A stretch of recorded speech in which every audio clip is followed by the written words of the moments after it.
Be transparent. When we see someone, one of our men and women in uniform, who we think has fallen below our standards, the red coats, and blue is the opposite color to red. And that was intentional for a reason. He wanted to make sure that the community realized that we were absolutely not the military. That's not what we were. We were actually the community helping make the rest of the community safe. We were not soldiers. We were community members that were serving. This is for the chief. You made mention of your blue uniforms quite a bit. What color are your SWAT uniforms? The question was the blue uniforms that officers wear, what color are the SWAT uniforms?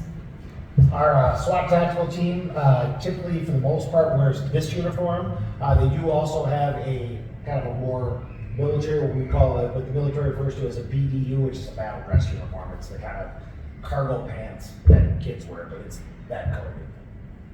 Camouflage, right? Yes. Got me feeling my ascension in my passion, my profession. I'm attacking my obsession, taking action and progressing. I go off on the enemy. That's what makes them scared of me. Make my plans carefully, then execute them daringly. This thing I can't sleep with that. Certain thing is obviously the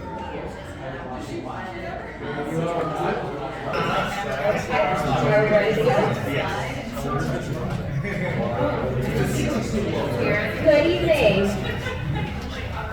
Good evening and welcome to the 2023 Police Civilian Internal Affair Review Commission Annual Summit. My name is Erin Hayes and I'm the current chair of the commission and I live in Ward 2. I'd like to recognize the other members of the commission who are in attendance tonight. Eric Borstrom, Vice Chair from Ward 4, and a special shout out to Eric. This is his final summit as a commission member after having served for 6 years. We have Commissioner Chevelle Webb from Ward 1. We have Commissioner Nancy Rodenberg from Ward 3, Commissioner Sarah Florman from Ward 6, Commissioner Nicole Schellender from Ward 2, and unfortunately unable to attend tonight are Commissioners Jerry Brazier from Ward 7 and Commissioner Rosalind Carroll from Ward 5. Additionally, I'd like to welcome our other city officials in attendance. Mayor Carter is here and will be addressing us shortly. Chief Axel Henry will also be addressing us. Commander Amanda Hugh, Commander Jake Peterson, both from the SPPD, Director Brooke Blakey from the Office of Neighborhood Safety, Deputy Director Beth Commerce, and PCIARC Coordinator Sierra Cumberland, both from the Human Rights and Equal Economic Opportunities Department. The members of the PCIARC meet monthly to review citizen complaints against St. Paul police officers, review new policy, and engage in training about existing SPPD policies. The commissioners are volunteers. They give their time and emotional energy solely to be of service to their community. It may surprise you to learn that the bulk of this service is not spent in meetings, but in solitude. Every month, we receive complaint files containing 5 to 10 hours of body-worn camera footage, along with hundreds of pages of case notes and statements. It is our task to review this footage and notes and then check the complaints against the department's lengthy policy manual. As you can imagine, ensuring that each complainant gets a full and fair review takes each of us many hours, and that's before we even set foot in the meeting room. I want to take a moment and acknowledge this work and thank the commissioners who have taken on this responsibility. Thank you. I'd also like to highlight a couple of wins that we've had this past year. The first is that thanks to very full and frank conversations between the commission and the St. Paul Police Department, there's been a concerted effort to engage the commission in the crafting of policy. For instance, we were able to discuss the new drone policy, as well as upcoming changes to the department's body-worn camera policy during the public portions of our meetings. I hope to continue this partnership for all new policies under departmental consideration. And I further hope that we can begin to use trends from the complaints we receive to revisit other policies and suggest changes rooted in community feedback. Here's another positive development I'd like to share. We saw more cases this year than in the past couple. Now that may not sound like a good thing, but to me, it shows that more community members know about our process, thanks in large part to the outreach efforts that are led by the HERO department. More importantly, it shows that the community is placing their trust in this process. Finally, next month, we'll send 2 commissioners, along with representatives from the city, the police department, to the National Association for Civilian Oversight of Law Enforcement's annual conference. And I know, no doubt, that they will return with best practices that we can implement here in St. Paul. But still, I would be remiss if I didn't acknowledge the systemic limitations of the community oversight process in St. Paul. Some of these limits are imposed at the state level, and some are imposed at the city level. But I think it's important to be clear about the constraints under which our oversight process labors. Earlier, I talked about the amount of work that each of these commissioners give to the community, sometimes 20 hours a month.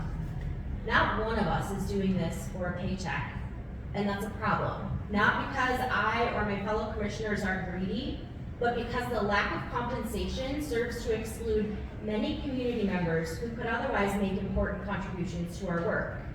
Think about it like this. 20 hours of service is half a work week. That's it.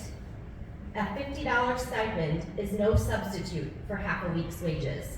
Until we start compensating commission members for their time and emotional energy, we are limiting participation to those privileged enough to take on an unpaid commitment of this magnitude. In other words, we deny St. Paul a commission that truly reflects its breadth and diversity. Secondly, the process itself isn't sufficiently transparent to complainants and community members. When a complaint is resolved, a letter gets sent to the complainant indicating whether an officer was disciplined or not, and that's all. The letter doesn't state what the commission recommended or whether the chief disagreed, only that the complainant's ultimate disposition. As a matter of fact, even the commissioners don't learn how individual cases resolve. As chair, I'm the only one notified when there is a disagreement, and while it's true and great that when Chief Henry and I meet to discuss these disagreements, we have incredible conversations about the complaint, about the department culture, and about the reasonings behind the disagreement. Yet the current interpretation of the ordinance and state law prevents us from discussing even with other PCIARC members. Opening this process, letting the complainants, the commissioners, and the public at large understand its details and nuances while protecting those details that the law requires us to protect would go a long way toward assuring our community that our system is fair and robust. Of course, making these changes would require adjustments to state law, and therefore I ask our city leadership to include police oversight transparency as a priority in the upcoming legislative agenda. The PCIARC was established in 1993, and it demonstrated St. Paul's leadership in this space. Again, in 2016, it cemented its commitment to fair and transparent oversight with the revisions made to the process. And all of this is laudable, but it's 2023 and there's more to be done. It is time for us to lead again by removing the obstacles that prevent many of our community members from becoming involved with the PCIARC, and we must do what we can at both the state and local level to increase the transparency of our oversight process. Doing so will not just benefit St. Paul, but the entire state of Minnesota. Thank you. And now I would like to, at this time, introduce Mayor Carter to address the summit.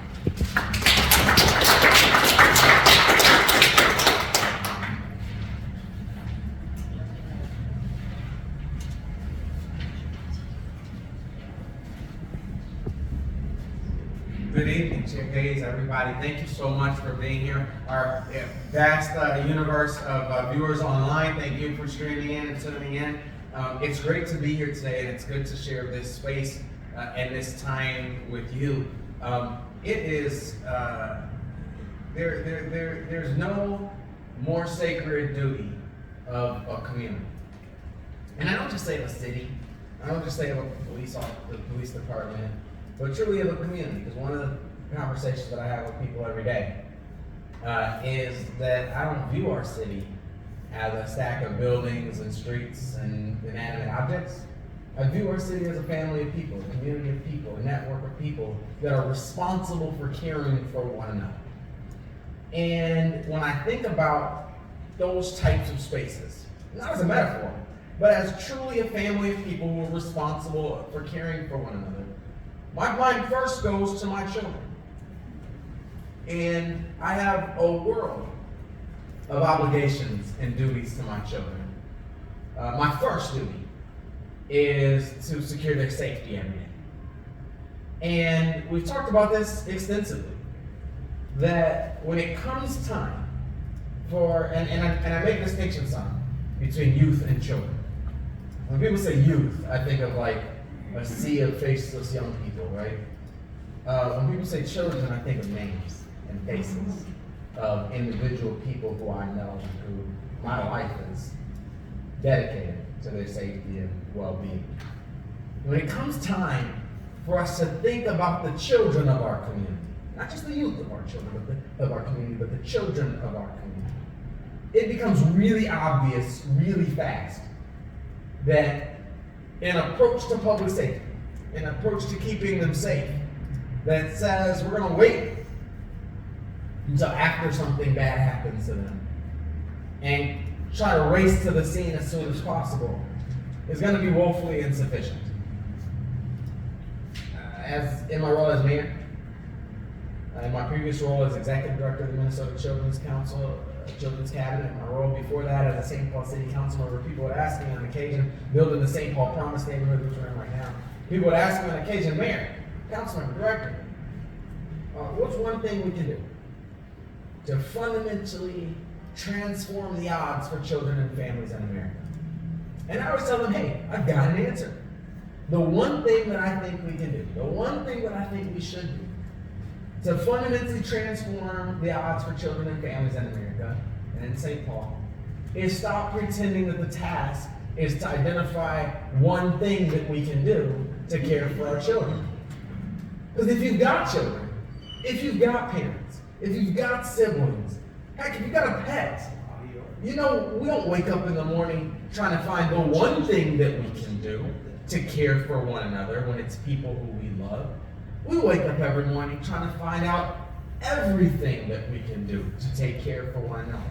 And if public safety is our number one goal, and if we're a family, I'm just saying that we have to have what I think of and talk to my team about all the time as sort of a diverse portfolio, as a full portfolio that has to have people involved who can show up in those moments after something terrible has happened and someone's called 911. And it's absolutely critical for us to both be transparent when we see someone, one of our men and women in uniform, who we think has fallen below our standards, and to be transparent and say it out loud when we're proud that our men and women in uniform have risen above our standards.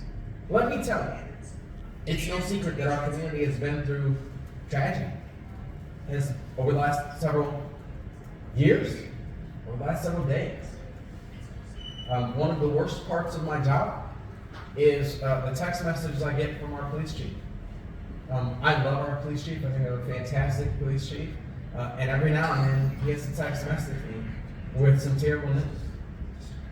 We lost a teenager last week. There are 3 other teenagers injured in gunfire. We lost an 8th grader last week. And let me tell you, as heartbreaking as it is to sit in the hospital at midnight with a family who is waiting for their daughter, their teenage daughter, to come on surgery, as heartbreaking it is to stand in the police headquarters with a mother who is still trying to come to grips with the fact that her daughter is gone. I have to say it in front of our police chief, the director of our Office of Neighborhood Safety, it's heartwarming to know that we are a community that possesses the capacity within our police department.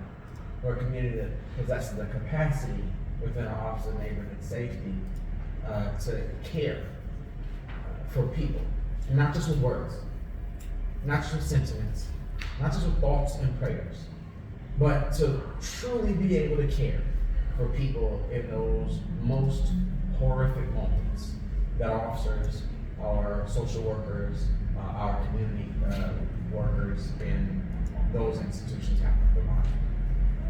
Being able to navigate those moments, though, requires trust. And I've long believed, and I'll always believe, that one of our most sacred, and by virtue of being sacred, one of our most fragile public resources is the trust that has to flow between the community members who live in this community, who live, work, and play in this community, and the men and women who serve us in uniform. That trust is a life-saving resource.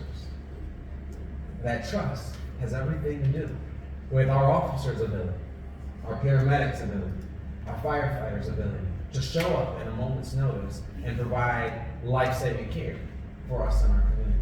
That's where the PCIARC comes into play. The PCIARC is absolutely critical toward maintaining that trust, toward maintaining the transparency that's required to build that trust and to keep that trust alive. I've learned a couple of things about trust, just in a family, being married, being somebody who's got siblings and parents and other community members who I work with, and one is that trust cannot be built in the dark, which is why our ability to be transparent, our ability to say, like I said, to be able to point at it and say, we can do better than that. And it's the other side of the exact same coin, to be able to look when our officers provide us incredible, excellent service, and to be able to say, that service with a purpose right there. That's something that we're proud of. We want to commend this officer. That's important for us to be able to do. And it's important for us to be able to have civilians in our community who step forward and volunteer their time, who give their time, to be able to say, this is important to us, to know that we're stewards of that trust, or we're carriers of that trust. We are people who have taken it upon ourselves to say, we're going to act as a bridge. There are other communities, and I know you know this, there are other communities who are stuck in a space that we've gone beyond a long time ago, who are stuck trying to figure out if it's community or police, who are stuck trying to figure out if it's community or enforcement, if it's resources or enforcement, who are stuck in this kind of us versus them phenomenon. And I'm just proud to live in a city where we know that there was never an us and there was never a them, that we are a city of we. That we all are in together, our community members, our young people, our business leaders, our officers, all have to be in that together. One of the reasons I ran for mayor is because I know, I would suggest probably better than any one of my 45 predecessors in this role, what it feels like to be pulled over, to see a squad car behind me, and to know that I wasn't speeding. The conversation that we're having could not be more sacred to me. I know what it feels like to look at a TV and see some horrific thing that our St. Paul Police Department is responding to, and lose your breath, because the person you sent to work in uniform today, the person you love and care for deeply, who you kissed goodbye, who you expect to see back home at the end of the day, you know is responding in that incident. And you just have no words, but have to sort of just pray in your spirit for God to protect our officers. Those two truths, to me, guide my approach to this work. Those two truths, to me, are why we cannot be stuck in this juxtaposition of officers or community. That we have to have a space that says we support our officers to do the work in the way. We support our officers to do the work with the transparency. We support our officers to do the work with the accountability. We support our officers to do the support with the resources that we as a community provide to make sure that they can provide the services that we need when we need it in a moment's notice. And we do that work to create those optimal responses that we've talked about, because we know that many of the times when we call 911, that's one of the things that puts our officers and our communities in a terrible position over and over and over again. That many of the times when we call 911, we're calling and about situations, about challenges like mental health crisis, like a housing crisis, like a chemical health crisis, which a set of handcuffs is ill-equipped to solve.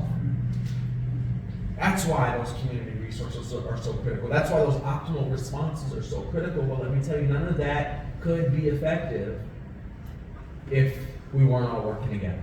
And I just have to bring back around full circle to you, Director Blakey, you, Chief Henry, and say the coordination particularly that the two of you have led, to connect all of these infrastructures that we're building together has been absolutely key to the outcomes that we're experiencing as a community. I'm going to close and I'm going to say this.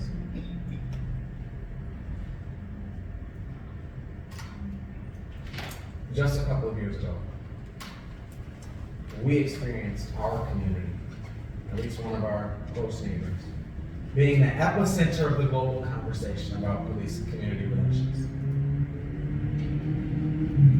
And one of the things that struck me at the time, that will always continue to be poignant in my mind, is the extent to which we found ourselves oftentimes in our neighboring city and around even our community at some point in time with two sets of people who thought they were in disagreement with one another.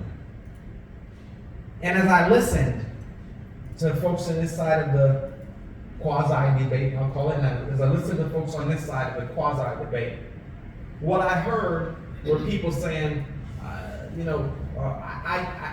should have an opportunity to have due process. Nobody should ever rush to judgment against me. To be able to say, hey, listen, I deserve an opportunity to defend myself. To say, look, nobody gets to be an instant judge, jury, and execution. And it's intriguing to me that as I heard some of those staunchest Blue Lives Matter folks saying that about the officer who murdered George Floyd, everything that I heard those folks arguing for the treatment, the consideration, and the due process that officer ought to be entitled to, were things that I would agree that George Floyd ought to have been entitled to as well. Oftentimes we think we're disagreeing with one another. But what ends up happening is the humanistic treatment that we demand for ourselves, our children, our coworkers, our family members, those who we love, we sometimes can forget as a society to extend that to every single individual who we come into contact with. I'm preaching to the choir because if you're in this room, you're not subject to that. But I think it is worth, and I remind myself of that sometimes, I think it is worth a rehearsal. I think it is worth just reiteration of the fact that the reason we're here is because at some point in time, someone decided that in America, we're going to embrace a concept of a civil police force. And we sometimes have a conversation about that as though we call it police force paramilitary.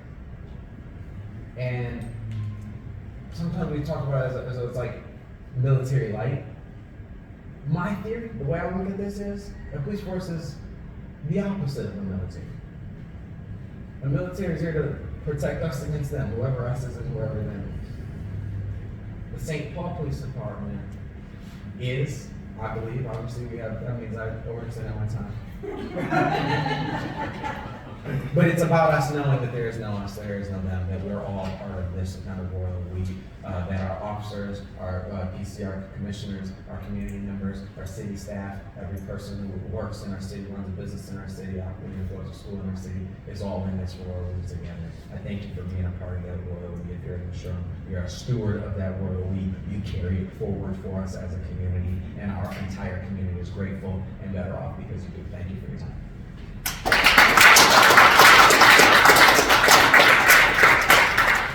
Too long, I'm sorry.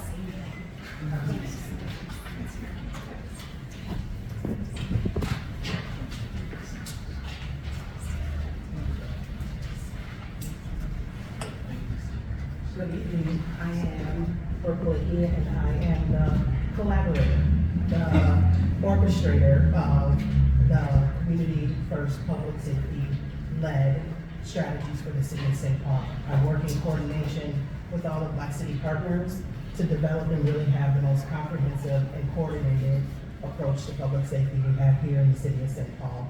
I'm excited to be here this evening. This is my first annual summit and an opportunity to talk about the Office of Neighborhood Safety, the work that we do in collaboration with our St. Paul Police Department, our Hero Department, Public Works, our library systems, our Parks and Rec, and all of the other city entities that we have here to make sure that we provide safe and secure places to work, play, and live at all times. ONS is a little bit over 2 years old here now. We had our inaugural year, and so now we're still in growth and development. And so we're working on what does it look like to be community-led public safety. And it really is to be in places and spaces to make sure that people have an opportunity to have their voices led and heard by people who represent them.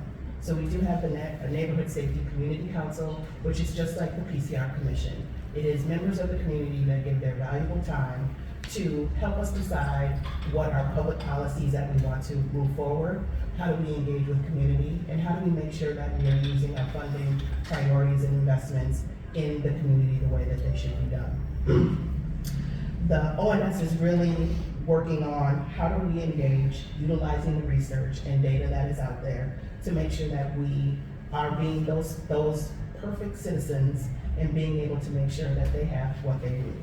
So I was tasked with giving, I thought I was gonna be on a panel and have a conversation, because that's what I do well, but I'll continue to just talk for a few minutes on what is ONS, people say.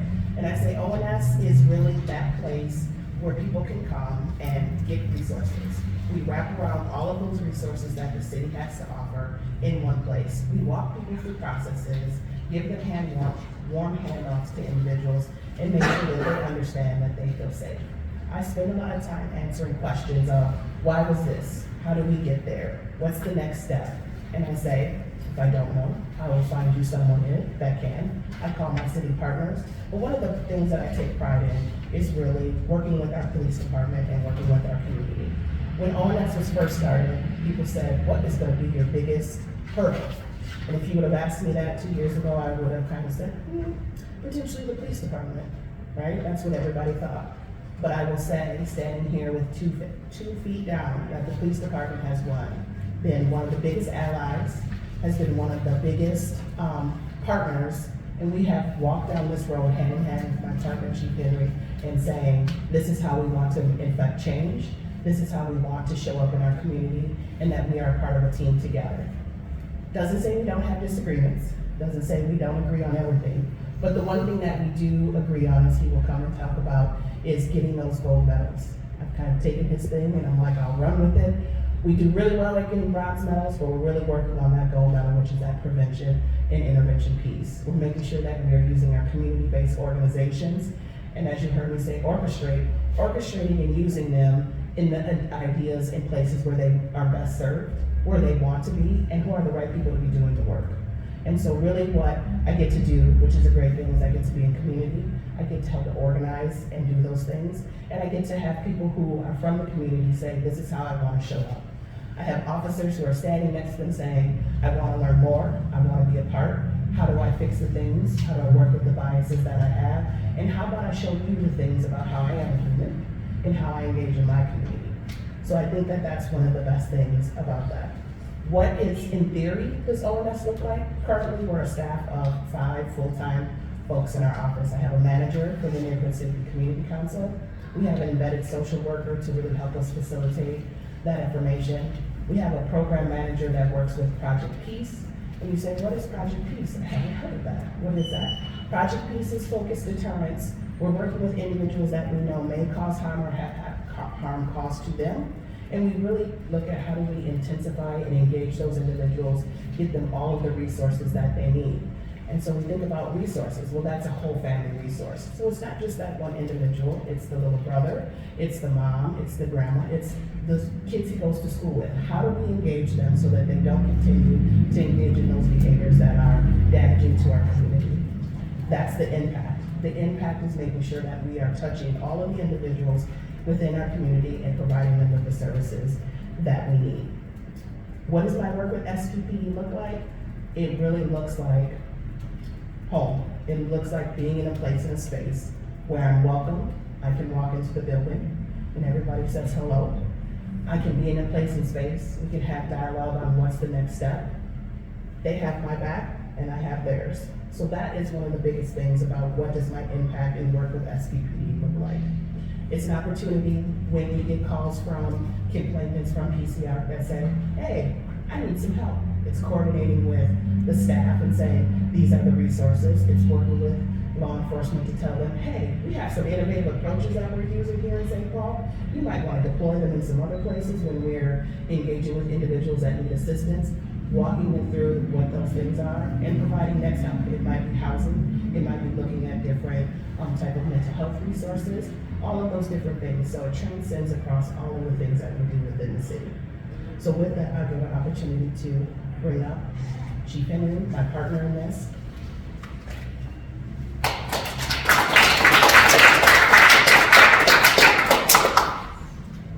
Thank you so much, Brooke. Step too loud. Just want to make sure. Well, it's always interesting when you can follow two really good speakers, and then you can kind of anchor a lot of what you're saying to what they brought up. And so I think it's really important to talk about just, I want to make sure on behalf of the police department, I call out what our chair said earlier, which is how important this service is with PCIARC for our community. We're very intentional about the fact that here in St. Paul, we don't think of ourselves as the police department, we view ourselves as your police department. And that process means that we need to be open and always looking at how we can get better and how we make ourselves a better place. You know, the mayor had mentioned the idea that we were somehow the opposite of military. He said he thinks it's the exact opposite thing. And so I'm going to anchor that in a little bit of truth that most people don't know.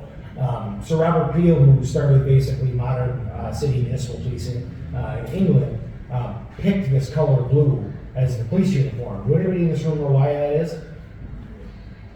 What from your high school history days was the color of the British uniforms that they wore here in the United States when they came over to this country before we were a country? The red coats, and blue is the opposite color to red. And that was intentional for a reason. You wanted to make sure that the community realized that we were absolutely not the military. That's not what we were. We were actually the community helping make the rest of the community safe. We were not soldiers. We were community members that were serving. So that's one of the things we look at. One of the things I'm very proud with our department is that every contact that we have out there, we are giving out basically a version of a how did I do card. We are the biggest driver in the city of complaints against ourselves. And that's because we know that when you operate in a standard where we're not the police department, where we have to follow a bunch of rules, but we're the police department, we're your police department, that's something we have to live up to. That's something that has a much higher responsibility that a policy or procedure can't capture in completeness. It's something that we need to make sure we're always doing in the best possible way. In the last couple of seconds, because I'm sure we want to get kind of back on a timing schedule, I just want to hit on something that Director Blakey said, which I think is really important. Our goal here in St. Paul is not to arrest people. In fact, the very blue uniform I spoke of is proof of that. If we wanted to catch a lot of people doing things, we could all just get in plain clothes and drive around in unmarked cars, and guess what would happen? People would speed past us and do all kinds of things, and we could catch a bunch of people. That's not what we're trying to achieve here. What we're trying to achieve is community safety and prosperity amongst folks that live here. So Brooke had mentioned it, but it's one of the ways I try to describe this quite a bit, which is there are really the three big medals we can go after. And the gold medal is prevention. If we can prevent, everyone in this room would much rather have us prevent your house from being burglarized than catch the burglar who did it and get your stuff back. The silver is that what we call the intervention, or kind of moving it around. Maybe someone's drifting down the wrong path. We kind of get them pointed back in the right direction. And that's those silver medals, and we love that. Yeah, we love earning those too. Enforcement is the bronze. Really, at the end of the day, if we have to arrest our way through a solution, the best we're going to get out of this is a bronze medal. That's how we look at everything that we do. Now, as Brooke said, we get a lot of bronze medals sometimes, but our goal is always that gold medal. It's, if not the gold, it's always that silver. And we don't get there as a police department policing the community. We get there as a community working together to police itself. Thanks so much for the opportunity to speak. I look forward to answering any questions.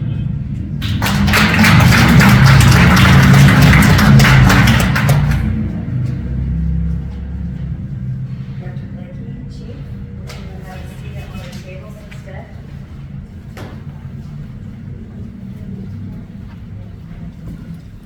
Where would you like us? Oh, if we're not going to use all 8, let's fill from the left, or from that side.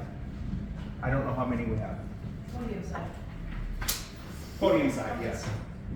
So we'll leave the gap on, right? Thank you. Just two. Just to begin with. Why are we sitting on the end? All right, so I will moderate and ask questions from the audience. Anybody have any questions that you want to start off with? And if you could go again. All right. Go ahead and just repeat the questions for us, Aaron. All right, does anyone from the audience have any questions that you are interested in knowing? Can you give us an example about, a very specific example about how your departments have responded together? The question, just to repeat into the microphone, the question was, do you have a very specific example of a time when your departments collaborated? Yeah, so Brooke had spoke about the officer neighborhood safety. One of the things I'll say about that is, when we've been asked about other departments and other places in the country have asked about how you could get something off the ground that we're building as we fly it. I said the first thing you have to do is you have to get somebody like the officer neighborhood safety. Just lucky we have one here. And so really how that plays out is, and I won't mention the super unique specifics of the event, for obviously these are open cases and they involve juveniles and things, but we had a case here, we've had a number of cases, but the case I'm speaking of was a young person that was involved in a shooting and had committed some very serious crimes of violence. And so our police department responded to that and ended up making an arrest, and that led to the recovery of some weapons and some other things.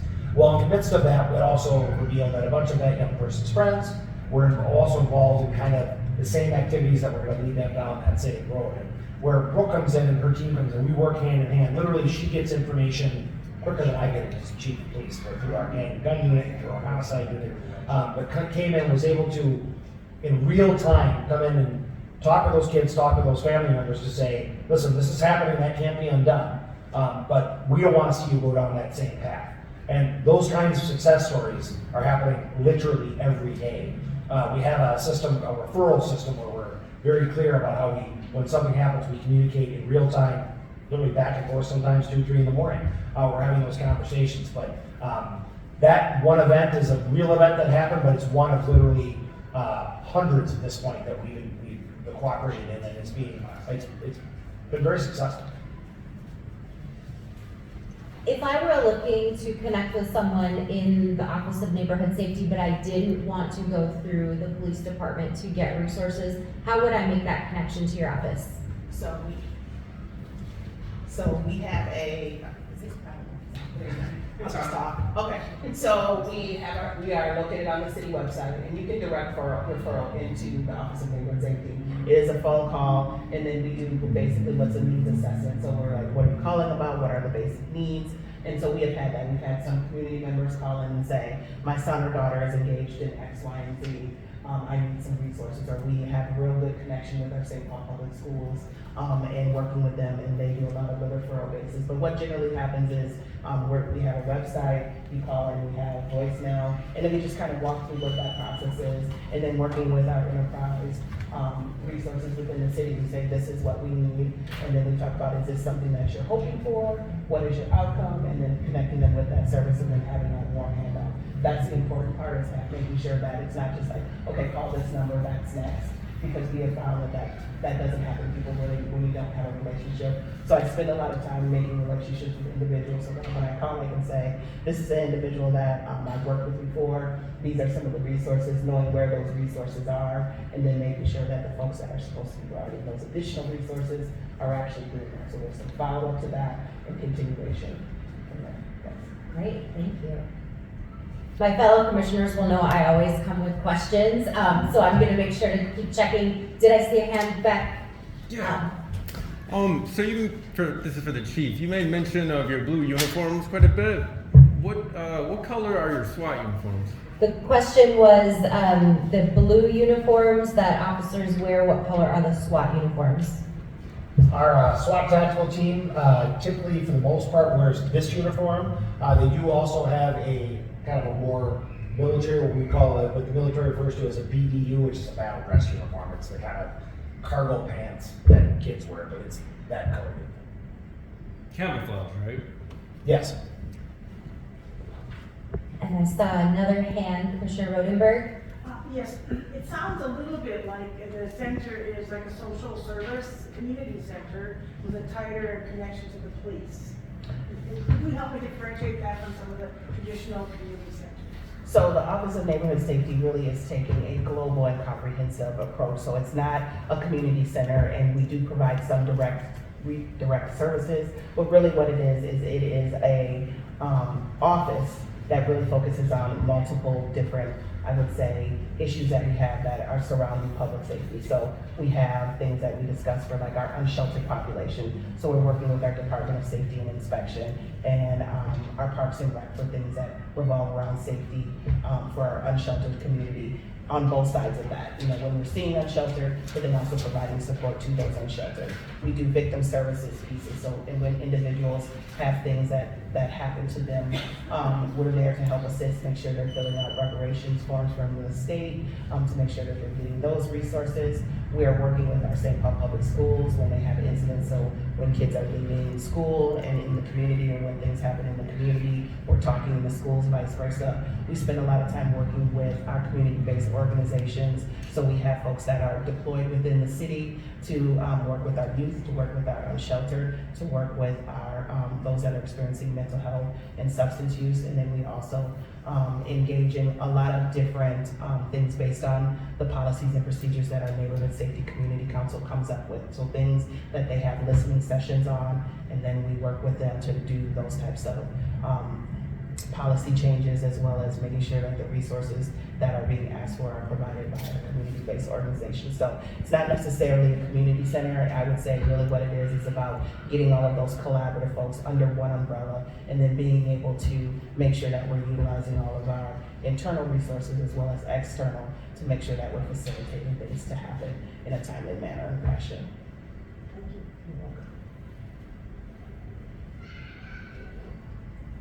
Deputy Director Ledger. Hi. You know, we hear a lot of people, and I hear my neighbors talk about crime. What do you think are some of the biggest myths that are out there about this idea of crime in the city, and how do you address them? And to speak into the microphone, the question was, what do you think are the myths regarding crime in the city, and can you speak to them?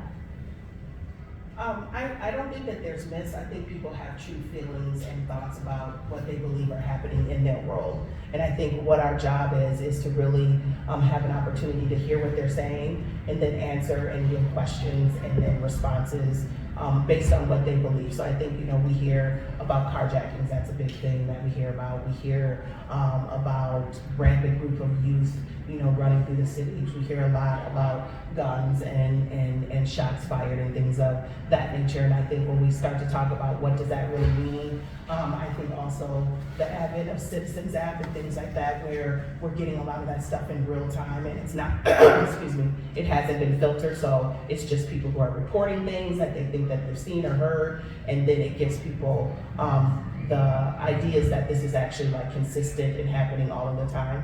And so I think one of the biggest myths or things is that it's just 24/7, but I think that's because we have access to it 24/7 when we didn't have access to it before. And so really I think a lot of the things that we really engage in is having that conversation, answering people's questions. You know, are there really carjackings happening on a daily basis? And if they are, why? And what are the consequences or enforcement pieces of that? Or how do I keep myself safe? And safe is relative to what you're experiencing at that moment. What safety looks like here in Rondo looks very different than what safety looks like on the east side, or even across the street in Frogtown, what somebody on this side of University feels versus what somebody on the other side is. And so I really think about, you heard the mayor talk about it, you heard the chief talk about it, about being transparent, but giving people information and really being like, these are the things that are happening, talking about the trends. We've been really integral in beefing up our databases and forward-facing platforms so people can really track those things and see those things, and looking at other data that's not necessarily all police data, and looking at what is actually community data that we're getting from community, working with like Harvard Policy Research Lab to make sure that we're giving people other data so they can understand like what's happening community-wise, and not just always just relying on police data, because those are things that happen daily, but that doesn't necessarily paint the total picture of what's happening within the community. Yeah, when someone gives $1 million answer like that, you just like, I will say that, I'll give the kind of grade school version answer of it. It says basically the same thing, and that is that there literally is not a single street in this city that's more bad than good. There is not a place that is that bad in this city. There's not a street in this city I wouldn't build a house on and live on. Now, there are neighborhoods that are challenged. There are blocks that are experiencing some stuff. Sometimes a family moves in, or there's something happening in an address that can create problems in the neighborhood and those types of things.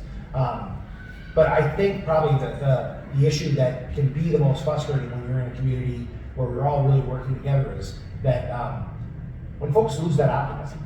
And I sit here as chief of police who deals with a lot of very, very serious topics every day, as the mayor and Director Blakey alluded to. But I'm extremely optimistic about this city, its potential, and where we're at and where we're not at as far as some things are happening. So I push us back to that concept that we do this together. This isn't done by over-policing neighborhoods or putting armed people in every corner. This is done when the community comes together and work arm in arm, which is what these programs are trying to do to make our community the safe and the most thriving as possible.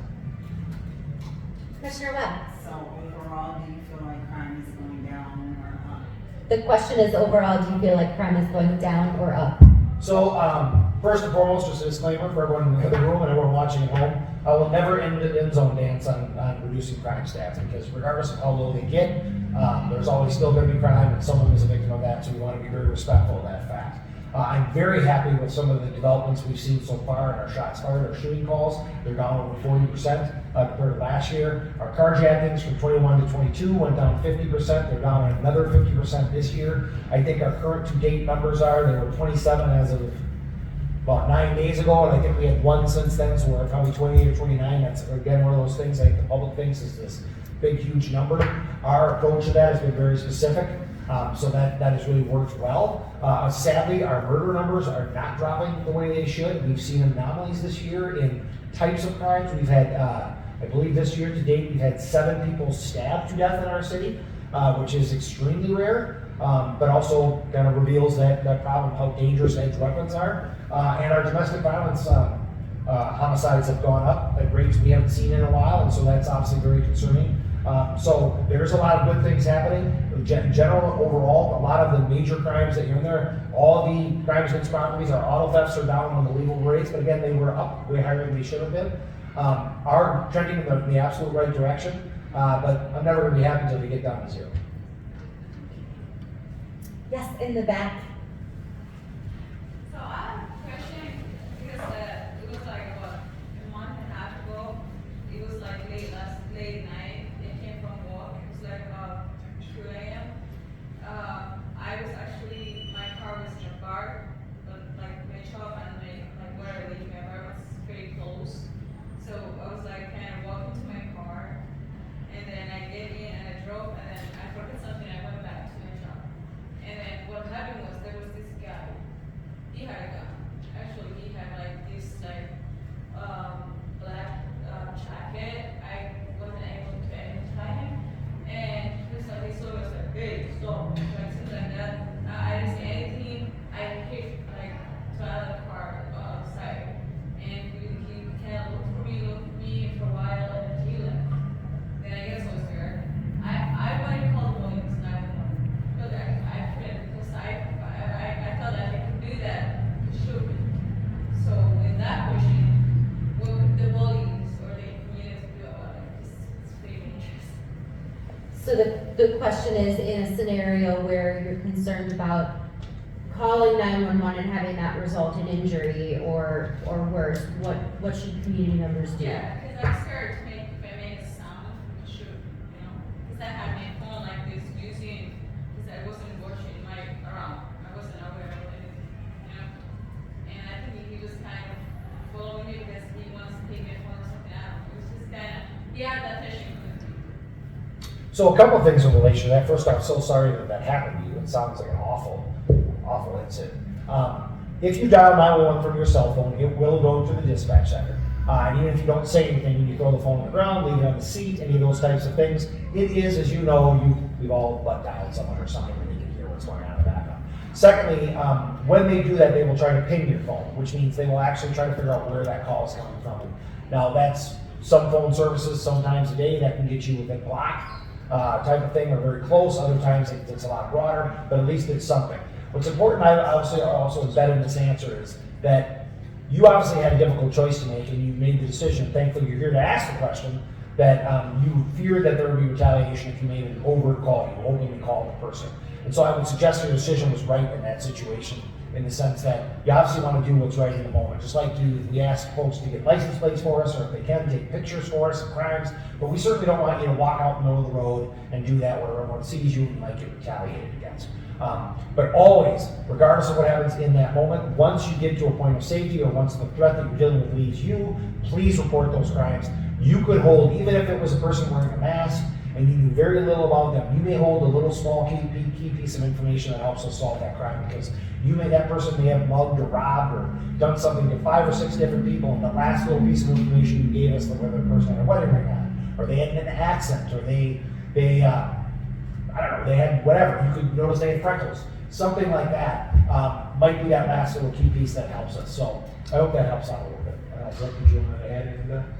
No, I'm always tell folks to call 911 and then really give as much information. I know people, I get that question all the time. I don't want to call 911 because I don't want something else to happen. And so I always err on telling people, please continue to call 911, but being very descriptive in what you're talking about and what you're saying and how you're explaining what you need. So when, people call and say, there's a guy in the street and he looks like he's upset and this is what's happening, and continuing to give all of those best descriptions that you can get versus, I don't want the police to come, because that's not helpful to the individual, it's not helpful to the person on the other end. And so we've really been working with our emergency communication system, having some social workers embedded in there, being able to triage some calls. And as you heard the mayor talk about, as well as the chief, about having community response teams and optimal response teams, or individuals that are responding in coordination with our police department or in coordination with community to make sure that we're providing the right service. So I always say err on calling 911 and giving as much information, because that also helps us decide when we get other resources to those places and spaces. If we don't get phone calls that say things are happening, then we don't know, and then we can't provide resources, because that's the data-driven things that my office is looking for. That's the research that we're looking in. So even if you call 911 and put the phone down, we now have something happen in that area. So we need to talk about what's happening in that area. Do we need to look at different lighting? Do we need to look at how we're cutting the trees? Do we need to look at, what kind of parking restrictions we have? All those things come into play. So it's really important when we call 911 until we get better situated on our data and all of those other things, to be able to track those things and make sure that we're getting the resources that we want to that area. Because if no one calls or says anything, then we don't know. Thank you. Appreciate it. Commissioner Schlinder. What's the future of the SRO program? Question was, what is the future of the SRO program? That has been a big question as of late, because of the change to the Minnesota legislature, the law on it. We didn't have SROs in school when that law changed, and we don't currently have SROs. That's a school board decision that the school board superintendent and the school board is going to have to make about what they want, if they want to explore that. Brooke and I are both very committed to working with the school. I would actually state to you that although we don't have formalized SROs in the school, and that's not because of this recent issue, that was something that goes back a few years. I would actually suggest that we probably have the strongest relationship that the city has ever had with the school district. Sometimes there's a little just for clarity for some folks, maybe at home don't know this, it's something our officers sometimes don't even understand, is that the school board and the city are two different things. They both say St. Paul, but they don't, like the school, the teachers don't work for the mayor, they don't work for the city, that's its own entity. So we are two separate entities, but I think our relationship right now, and in no small part to Officer Neighborhood Safety and to our Aspire program on the St. Paul Police Department, and to the great work of the SROs that used to be in the schools and are currently certainly still working with them, is better than it's probably ever been. And I will say that this summer we had an opportunity to pilot a program through ONS where we had violence interventionists, which are community-based organizations that were in the summer school working side by side with the school districts, community service liaisons, and security support liaisons within the school. And we're looking at how do we expand that and work with those individuals to continue to make sure that we have that option and continue to build on the relationship that those community-based organizations have with some of the folks that work on Aspire and the staff within my department. Thank you. I want to thank Chief Henry, Director Blakey for your time, for your energy today, for all of the knowledge you shared with us. We really appreciate it and look forward to continuing to work and partner more. Thank you. Thank you.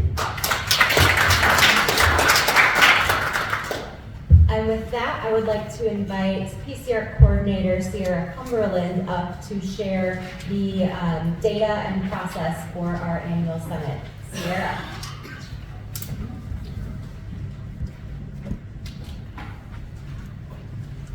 Thank you, Erin, and good evening, everyone. Thank you all so much for coming out and joining us, and for those of you tuning in online as well. My name is Sierra, and I work in the Department of Human Rights and Equal Economic Opportunity. You may also have heard of us as HERO, and I am the coordinator of the PCIARC. So I'm going to give you a brief overview of the PCIARC process, show you some of the data from the 2022 annual report, and then you'll get to hear from the commissioners themselves. So when a complaint is filed with the City of St. Paul, it can come in either online, in the mail, on email. It is reviewed by Internal Affairs. They take a look to make sure that it is complete. Under state law, a formal complaint requires a signature. It is Internal Affairs who conducts a thorough investigation. They put together a full packet, and those are the materials that Chair Hayes referred to earlier. All those hours of body-worn camera footage, in-car camera footage, dash cam footage, and any other evidence that Internal Affairs collects. The PCR commissioners get together and deliberate that case. They issue recommendations to Chief Henry, and we'll be taking a look at the statistics of what the PCIARC recommended in 2022 in just a minute. Under city and state law, Chief Henry currently has the final decision-making authority in this process. And it's important to note too that even if discipline is implemented, an officer may be able to appeal that depending on their employment and union contract. Once that process is complete, the complaint is closed out and the complainant receives a letter from Internal Affairs informing them if discipline was implemented as a result of their complaint or not. So, as has been discussed, being a member of the PCIARC is a big time commitment, and we are so grateful for their dedication. This photo here is of the graduation of the 2023 Civilian Police Academy. This is a training that commissioners go through before they even have the voting ability on the commission. And so they start with the Civilian Police Academy, they do data privacy training, they get certified with Criminal Justice Information Services with the FBI, and they're continuously learning. And that's the training component. As Chair Hayes mentioned, there is also a significant workload that the commissioners do each and every month, reviewing cases, watching body-worn camera footage, and thinking about these cases too. And it's typically not just one body-worn camera footage. It's the perspective of each officer who is on the scene. I know they take a lot of time and a lot of intentionality to issue objective and fact-based recommendations to our Chief of Police. So in 2022, the PCIARC reviewed 19 cases. These cases involved 32 officers for a total of 37 applications. And the reasons we got those different numbers is that a complaint may involve multiple officers, and it may also involve multiple complaint classifications. For example, a complainant could allege in one instance. And so these are the different allegations of the cases that were reviewed by the PCIARC in 2022. The most common allegation received was improper procedure. Click over here. Hey, there we go. So when individuals file complaints with the Department of Human Rights and Equal Economic Opportunity, we collect demographic information. And now this information is voluntary. Not all complainants provide it, but this is the data that we did collect. And I think it's interesting, and it also demonstrates that there are some communities that we aren't reaching, that we would like to reach, and we've got more work to do to ensure that folks are aware of their rights. And this is a new section of the 2022 annual report. So the Internal Affairs Unit keeps data each year on the total number of complaints they receive, the complaints they submit to the PCIARC for review, as well as the complaints not submitted to PCIARC for review. As you can see, in 2022, there were 39 complaints received that were not forwarded to the PCIARC for review. And the second table below is a breakdown of why those complaints were not forwarded to the PCIARC. The most common reason is that there was not a violation of policy alleged in the body of that complaint. But yeah, there are a number of reasons. All right. Yes. I'm sorry to interrupt. Can you go back? Yes. I think it's really important what you said. There was no policy violation in the complaint, not that it was not found, so therefore it wasn't sent to PCIARC. Yeah. I think making that distinction is important for people to understand. Thank you, Commissioner Scholander. The comment from the Commissioner was that that there is no policy violation in the body of the complaint necessarily, and so it doesn't necessarily undergo the PCIARC and civilian review process. Now, however, I do want to mention that Internal Affairs reviews each and every complaint, and even in complaints that do not go through the PCIARC process, where there are issues found, those are addressed by the St. Paul Police Department. And we will have, as part of our panel, Commander Jake Peterson will be joining us in a few minutes, and so if folks have questions about this data by Internal Affairs or the process, I'm sure he'll be able to share some of his expertise then too. Thank you. So the recommended dispositions that are available to the PCIARC are outlined in the bylaws of the commission. And so we have the list of the dispositions along with their definition. And the most common disposition recommended to Chief Henry was the disposition of sustained in 2022. Similarly, outlined in the bylaws are disciplinary recommendations that are available to the PCIARC. So when a complaint is sustained, the PCIARC also issues a recommendation of what disciplinary action should be implemented. I want to note that retraining is not a standalone, it's an addition, and so it goes along with, for example, a recommendation of oral reprimand. These are listed in the order of progressive discipline. And these are the recommendations that were issued by the PCIARC regarding discipline in 2022. Oral reprimand was the most common. And in 2022, the Chief of Police assigned disposition other than what PCIARC recommended 3 times and departed 5 times from recommended disciplinary action. So that's a brief glance at the data. We have annual reports physically available here, and for those joining us online, we will also be posting the annual report to our website. So I encourage you all to take a look at that. And so this is my contact information here. If you are interested in learning more, I welcome you to contact me at any time. At this time, I would like to invite the PCIARC commissioners and Commander Jake Peterson to come up to the front and sit at the table, and we'll welcome some questions from the audience.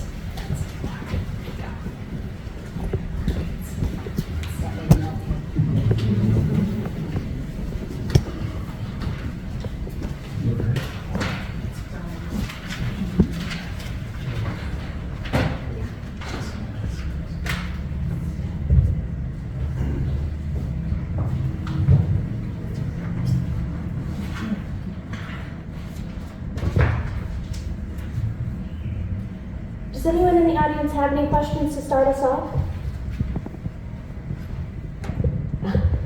Yes, Deputy Director. Can you talk a little bit about the time commitment involved? Yeah, question is regarding the time commitment involved. Would a commissioner be comfortable digging into the specifics of the time commitment? Commissioner Rodenberg. It seems like a lot of time. But I find it so interesting that actually it doesn't feel like such a lot of time. But I'd say that if sometimes it can be as little as 5-6 hours when it's a low caseload, but mostly it's more like 15 or so around there.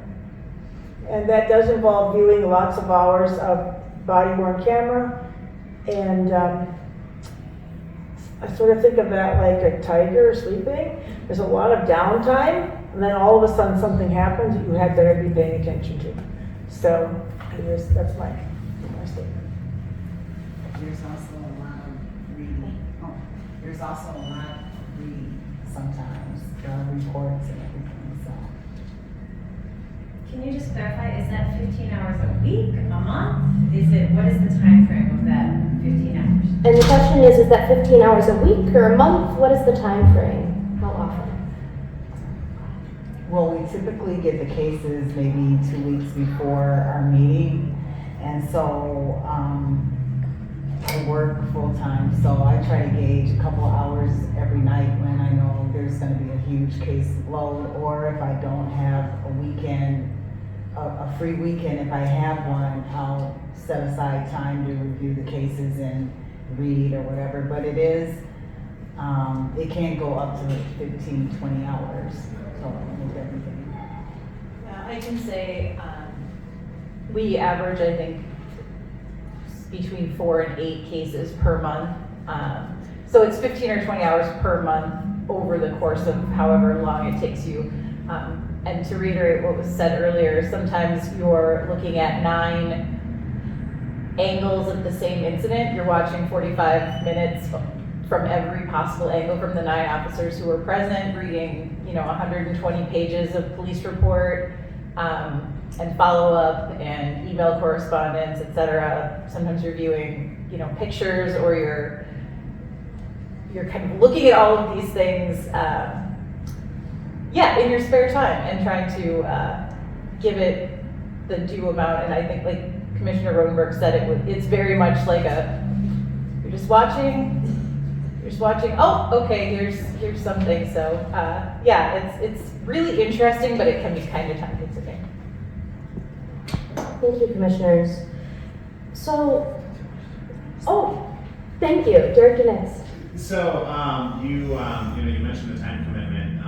Could a couple of you just share why you think that this work is important and why you kind of dedicate your time on a monthly basis to doing this work? So the question is, regarding the time commitment, why do you think this work is important? Because it is time consuming, and sometimes you feel like you don't have enough time, but I feel like I'm doing something within my community that might save someone's life. If there's I have black sons in the community, and if I could avoid them being killed by a policeman or being killed, period. I mean, my family experienced a death in the family at the hands of a Minneapolis police officer in 1973. And so it was important to me, instead of complaining about the police, and thank you, Noel, for grabbing me at golden time and putting me out of this, but I think that I feel like I'm really making an impact and not just complaining, the police are not this or that.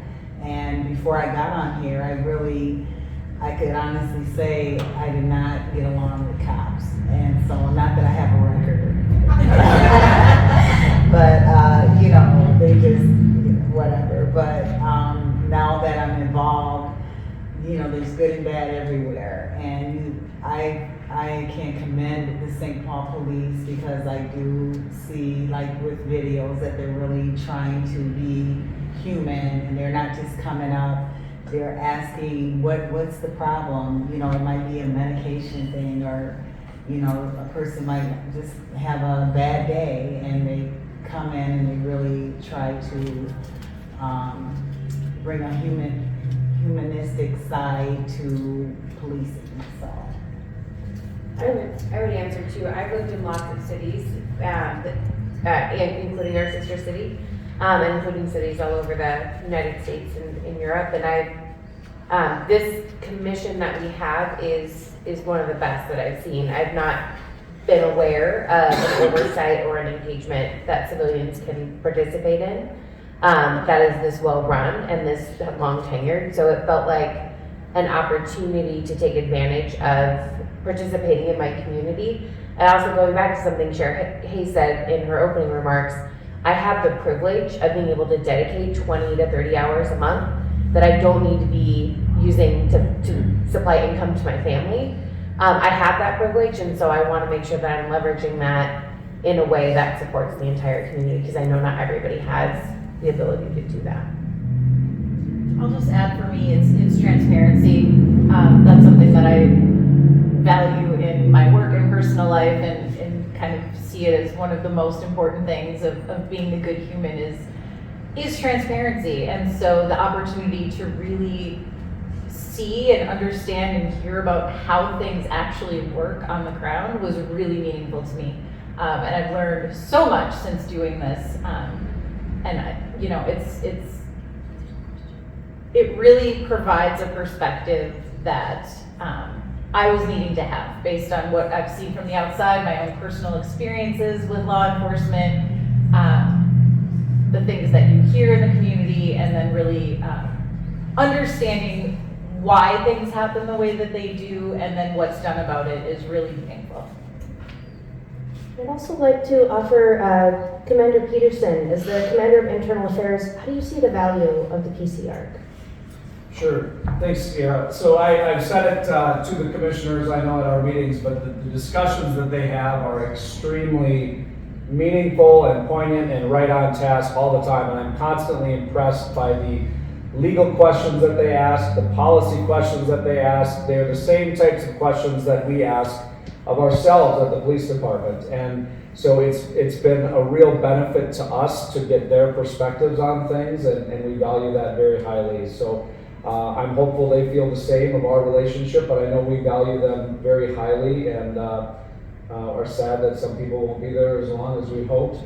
But it's very meaningful for me personally and the relationship building, but also for our police department and our community as a whole. And just to follow up on that, Commander Pearson, you were talking about this a little bit, but can you talk a little bit about the deliberation process? So you look at all this information, you hear testimony, kind of give us a peek behind the curtain in terms of what that deliberation process looks like to make a determination.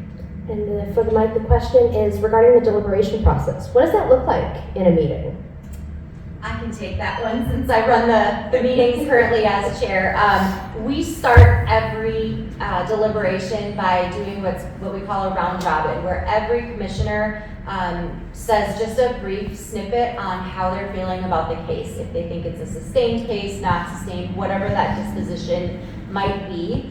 And we do that purposefully because we want every commissioner to be able to share their thoughts without going into a motion on the table and stymieing some of that conversation.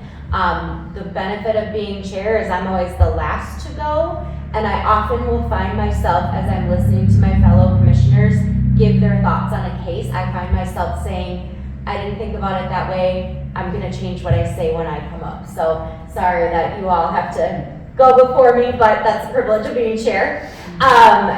After we do our roundtable, we open up the floor to a motion, and we run a quasi Robert's Rules process to keep order for the deliberations. And when there's a motion on the table, it gets seconded, and then we discuss. And the expectation during the discussions is we not only talk about the scenario, we look at the policy, right? So we encourage the commissioners to be looking back at the department policy, noting which policy was violated, how it was violated, and focusing specifically on that case. If a disposition turns out after a vote to be a disposition of a sustained complaint, the commissioners get to see the officer's employment record, and it's very, I'm trying to find the right word. It's not the full employment record. What we see are their list of commendations, and we see previous disciplines, as well as their date of hire. And what that gives us insight into is how is this officer's trend? Are they kind of going on a downward trend? Is this a one-off? And that lets us talk a little bit more in depth about what a potential discipline should be. Then we do a similar round robin. We discuss a motion on the table for a discipline, and we vote, and that's where the case then gets sent back, or the recommendations get sent back to Chief Henry to make his recommendation. Did I leave anything out? No, I would add the color commentary. I would add is there's very, very few cases where everybody has the same perspective on things, and that's why there's 9 commissioners, and not 2 or 1. And that divergent thinking is valued, and as we come together, a lot of us joined in the March, like January-March timeframe. We've grown in our comfort level to really push and say, I hear you, I hear your perspective, I do not share it, right? And we come to votes, and sometimes it's more people are in the same camp, and sometimes we can't come to an agreement, and that is okay. That's why there's 9. I'd like to add a thing about that process. So I come out of academe, which is noted for not having conclusions to the discussions and much bigger topics. I really appreciate it because this process brings forward all the big topics and issues and problems and complexities in society and uses a pretty disciplined process to come to a real conclusion. So satisfying to me. Plus the listening to each other. We have to raise our name tags to speak since it's audio recorded, which allows, I think, time for more reflective communication. So I've been very pleased about that. So I guess this is more toward the internal affairs side of it. Do you issue a recommendation as well, or are you just like submitting your investigation to the PCIARC?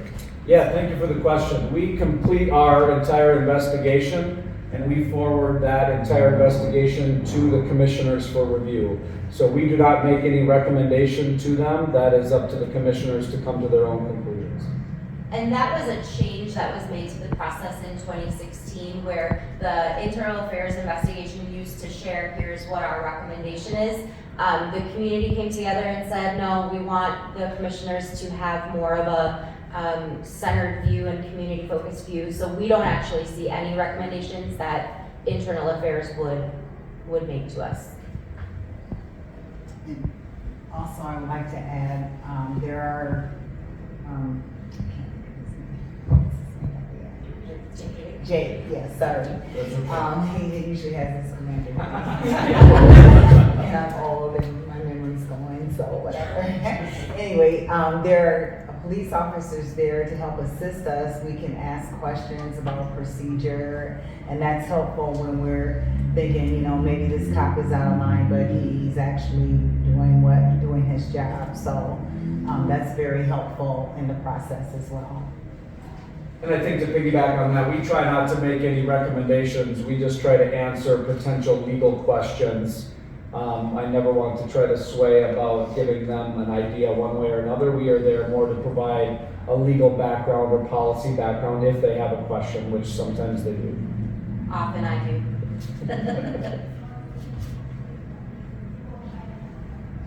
Chief Henry.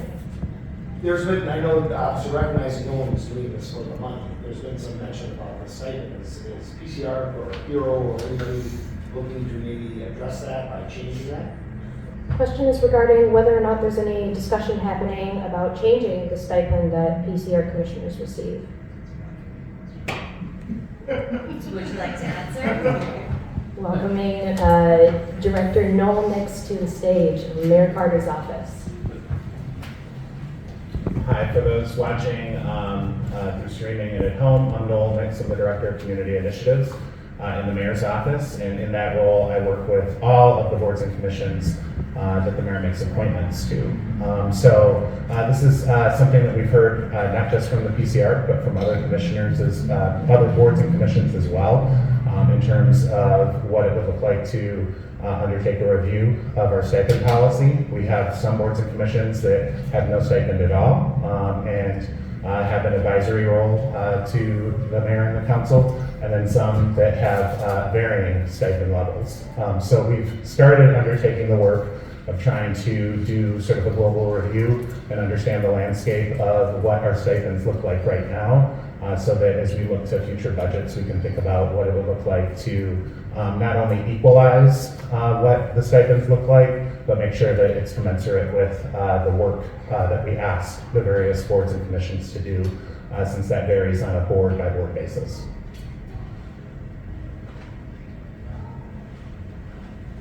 Any follow-ups on that?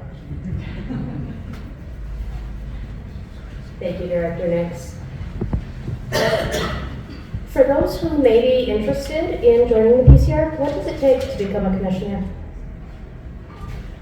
You have to pass a background check. So I think, you have to do a ride-along once a year, and then the time commitment. Yeah, apply for it. So. And there's an oral interview. Yeah. It's going like 3rd year next year. Yeah. So 3 months. yeah, it's a 3-year commitment, and then they can extend it another 3 years. So. And you will have to go through the Civilian Police Academy, which I would actually recommend, even if you're not interested in serving on the PCIARC. It's a really interesting experience to see how the St. Paul Police Department trains their officers and what subject areas are included. And that's another time commitment, right? It's I think we have them going right now, and it's what, 11 Wednesdays? Yeah, I think it's 11 or 12 Wednesday nights, correct. Yeah, so that is a significant time commitment, but the learning that you'll get to be able to be more educated about how the St. Paul Police Department approaches the work is definitely worth the investment. I have a comment. If anybody's considering joining, I'm really proud to be on this commission. So I think that the fact that one can contribute in such a substantial way is really worthwhile. If you're looking for something meaty and you can be proud of your work, I recommend that. Thank you so much, Commissioners and Commander Peterson. I will now invite Chair Hayes to come back up to close us out. Thank you very much. It was Commander Peterson.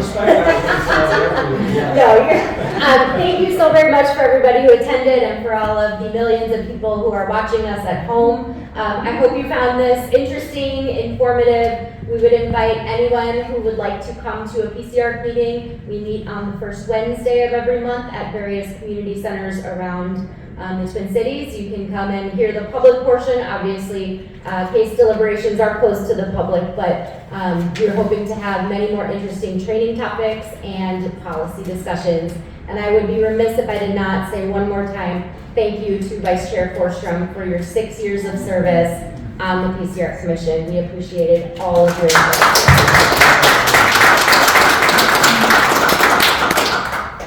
Do you want to say anything? Well, now that you invited me, I suppose. Look, I think that of all the services that you could have in a city, policing is the easiest to criticize and it's the most difficult to understand. And I think in that vein, we owe it to our fellow citizens and to our officers that protect us to spend some time learning about it. So it was mentioned here before, attending the Civilian Police Academy, which I strongly agree. Also, what you could do is you could request a ride-along with the City of St. Paul police officer. There is no better way to understand the good, the bad, and the ugly that officers go through on a day-to-day basis. Now, any officer will tell you that no two calls are different, and no two calls are the same, and no two shifts are the same. As a PCIARC member, we have the opportunity to go on many ride-alongs, which has given us, in my opinion, an enormous amount of insight into the good, the bad, and the ugly. Having seen parents at their wits' end because their adult child who's a horrible problem with alcohol addiction, and they're in tears and they don't know what to do, and watching how an officer interacts with them, all the way to talking with someone whose son just died from a drug overdose. And experiencing things where an officer happens to stop because a kid smiled at him. And the officer stops the car, jumps out, pulls out a bag full of treats and animals and things, and spends 10 Not live minutes. animals, right? What? Not real animals, sorry, stuffed animals. Treats and stuffed animals and other things for the child, just to spend 10 minutes with them and give them a different impression of the police, and how that can turn into not their one sibling that was there with them, but the 2 other siblings that were in the house and now came out to see what happened. You see that whole range of experiences that police officers go through every day. And it gives you an enormously profound appreciation for how difficult that role is, and how difficult as a community member it is to really be as critical as you are. And then finally, also recognizing that sometimes they get it wrong. Anybody in any job, no matter what you do, if you think you're reasonably good and you're somewhat proud of the role that you do, the thing that bothers you the most is people who do it poorly. And police officers are no different. And we provide I think an important check to say, you know what, as a citizen, I don't think this officer did it correctly. And I think it's appreciated by the St. Paul Police. So it's been my privilege, it's been my honor to be on the commission, but I'm excited to turn it over to this wonderful group of people and the folks who come after me. Thanks. Thank you. Have a great night and be safe.